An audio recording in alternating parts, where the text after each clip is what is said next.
नमस्ते दोस्तों, मेरा नाम है आरती और आप देख रहे हैं लाइफ इज़ वंडरफुल। आज है गुरु पूर्णिमा और संडे। संडे को मैं लेकर के आती हूँ कोई ना कोई मोटिवेशनल स्टोरी। तो मोटिवेशनल स्टोरी आज मैं सुनाऊँगी गुरु नानक देव जी के बारे में, जो एक सच्ची घटना पे आधारित है। और उसके पहले मैं आप सबको देना चाहती हूँ गुरु पूर्णिमा की बहुत बहुत बहुत बधाई। भाई, हम सभी के जीवन में गुरु का एक बहुत ही महत्वपूर्ण स्थान होता है।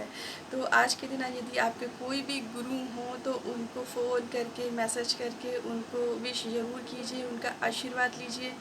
ये बहुत ही ज़रूरी है। अगर आपके कोई गुरु नहीं है तो आप अपने माता पिता का भी आशीर्वाद आज ले सकते हैं, क्योंकि माता पिता ही हमारे जीवन के सर्वप्रथम गुरु होते हैं, जो हमें चलना सिखाते हैं, बोलना सिखाते हैं। और हमारे अनेक तरीके की हम बचपन में बहुत तरीक़ों से परेशान करते हैं, फिर भी वो हमें जीवन में एक सर्वाइव करने लायक इंसान वो बनाते हैं।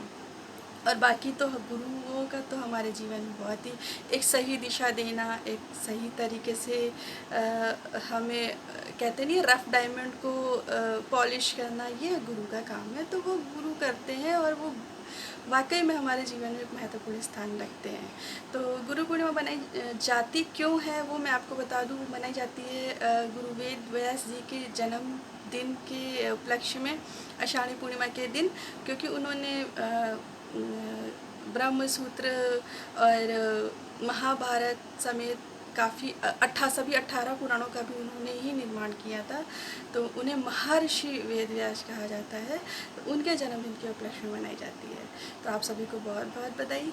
और चलिए फिर मैं अपनी मोटिवेशनल स्टोरी स्टार्ट करती हूँ। वो है गुरु नानक देव जी के जीवन से संबंधित एक घटना। तो घटना ये थी कि गुरु नानक देव जी जगह जगह पे अलग अलग स्थानों पर जा कर के रहते थे, उपदेश भी देते थे। तो एक बार वो एक गांव में जा कर के रुके तो उनके पास एक डाकू आया। डाकू ने उनसे पूछा, उनको बताया कि मैं एक डाकू हूँ, मैं बचपन से ही लूट पाट, मार काट, कत्ल सब करके ऐसे मुझे धन कमा रहा हूँ। और लेकिन अब मैं ये नहीं करना चाहता हूँ, मैं इस चीज़ से ऊब चुका हूँ और मैं चाहता हूँ कि मैं अब ये ना करूँ। तो गुरु नानक जी ने कहा, ये तो बहुत अच्छी बात है कि तुम्हें आभास हो चुका है कि तुम्हें ये नहीं करना चाहिए। ठीक है, फिर जाओ, आज से सत्यता के साथ में, ईमानदारी के साथ में अपना जीवन निर्वाह करने की कोशिश करो। और उसको आशीर्वाद दिया और वो चला गया। तो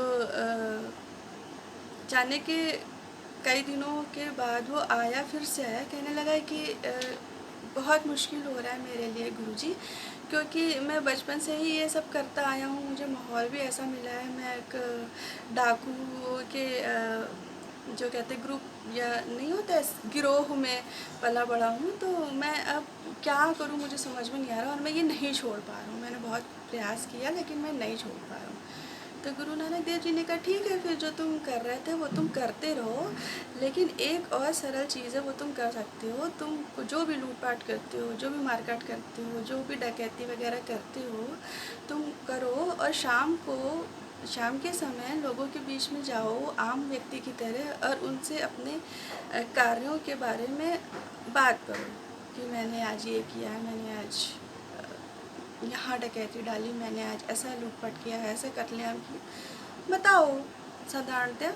तो डाकू ने कहा, ये तो बहुत आसान बात है, मैं दिन भर लूटपाट कर सकता हूँ, बस शाम को बताना ही तो है। और लोग को बताऊँगा तो लोग मुझसे डरेंगे ही, मुझे कुछ कहेंगे तो है नहीं। डाकू चला जाता है। फिर वो दिन भर लूटपाट करता, कत्लेआम करता, सारा जो भी उसका प्रीवियस उसका जो भी था वो करता। और शाम को जाता, लोगों गांव में लोगों के बीच में बैठता, लोगों से बातचीत करने की कोशिश करता, काफ़ी समय व्यतीत करता, लेकिन वो ये नहीं बता पाता है कि मैंने दिन भर में आज क्या किया। फिर भी वो गुरु जी के पास आता है ना, गुरु नानक जी के पास में, कहते हैं कि ये तो बहुत ही कठिन है, ये तो लूटपाट करने से भी ज़्यादा कठिन है। मैं लोगों के साथ उठता बैठता हूँ, लोग मेरे से अच्छे से बात करते हैं, चाय पानी नाश्ता भी करते हैं, चौपालों पे बैठता हूँ, कुओं पे तालाबों पे बैठता हूँ, लोगों के साथ में मेरी अच्छी दोस्ती भी हो गई है। लेकिन मैं उनसे ये नहीं बता पा रहा हूँ कि मैं लूट-पाट करता हूँ, चोरी डकैती करता हूँ, कत्लेआम करता हूँ, मैं नहीं बता पा रहा हूँ। इससे सरल तो लूट-पाट करना है। तो गुरु नानक जी कहते हैं कि देखा, जब तुम लोगों से नहीं बता पा रहे हो, तो एक दिन हमें उस ईश्वर के पास जाना है, और वो जब हमारे कर्मों का हिसाब पूछेगा, तो हम कैसे बताएँगे कि हमने अपना जीवन यापन कैसे किया है।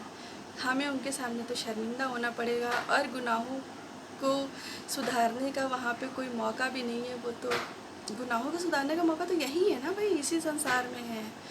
तो डाकू बहुत शर्मिंदा होता है, और उस दिन से वो लूट-पाट करना छोड़ देता है और अपना जीवन सुधार लेता है, आम लोगों की तरह जीवन व्यतीत करने लगता है।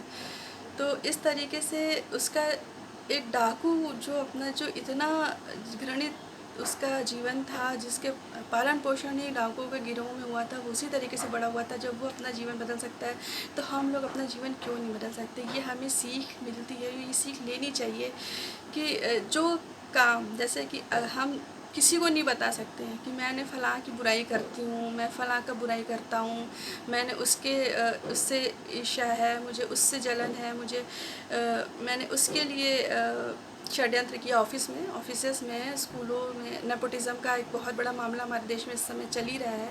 तो जब हम लोग एक दूसरे से नहीं कह सकते, नहीं बता सकते, तो जब हम उस ईश्वर के पास में जाएंगे तो हम कैसे नज़रें मिलाएंगे। तो हमें बताना इतना कठिन है, करना सरल है, तो सरल चीज़ को छोड़ी जा सकती है ना।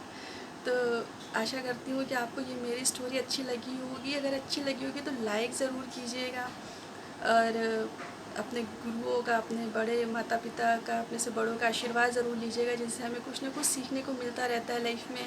और हमारे बहुत सारे गुरु हुए हैं, विवेकानंद जी हुए हैं, हमारे गौतम बुद्ध जी हुए हैं। इन सब गुरुओं का आशीर्वाद लीजिए, नमन कीजिए जिनको भी आप मानते हो, और गुरु पूर्णिमा को अपने अच्छे से, जैसे भी आप सेलिब्रेट करना चाहते हैं, जैसे टीचर्स डे करते हैं ना भाई, वो तो हम लोगों का ऐसे ही बनाया हुआ है, बट ये रियल हमारा टीचर्स डे है। ठीक है, तो सेलिब्रेट कीजिए। तब तक के लिए नमस्ते, चलती हूँ, बाय बाय। मिलती हूँ आपसे अपने नेक्स्ट वीडियो में। Bye bye.